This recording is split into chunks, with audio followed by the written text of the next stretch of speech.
आपने कभी गौर किया है कि हम किताब में पढ़ी हुई किसी कहानी को कुछ समय बाद भूल सकते हैं, लेकिन एक बार साइकिल चलाना सीख लेने के बाद उसे कभी नहीं भूलते? ऐसा क्यों होता है? इसके पीछे क्रिया का सिद्धांत, प्रिंसिपल ऑफ एक्टिविटी, कार्य करता है। इस सिद्धांत के अनुसार जो भी ज्ञान या कौशल क्रिया यानी सक्रिय भागीदारी के माध्यम से सीखा जाता है वह लंबे समय तक याद रहता है।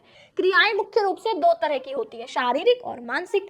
शिक्षण यानी टीचिंग में दोनों का ही महत्व है, लेकिन जो शारीरिक क्रियाएं हैं ये अधिक प्रभावी मानी जाती है, क्योंकि जब कोई सीखने की प्रक्रिया में स्वयं सक्रिय रूप से भाग लेता है तो वह ज्ञान गहराई से आत्मसात कर पाता है और उसे लंबे समय तक याद रख पाता है। अब एक सवाल आपसे कि निम्नलिखित में से कौन सी शिक्षण विधि, कौन सा टीचिंग मेथड्स क्रिया सिद्धांत पर आधारित है? ए ऑप्शन व्याख्यान विधि, जिसको हम लेक्चर मेथड बोलते हैं। बी प्रयोगात्मक विधि, जिसको हम एक्सपेरिमेंटल मेथड बोलते हैं। सी श्रवण विधि, जिसको हम लिसनिंग मेथड बोलते हैं। और डी जिसको हम रटने की विधि यानी रोट लर्निंग मेथड कहते हैं। सही जवाब कमेंट सेक्शन में बताइए। नमस्कार।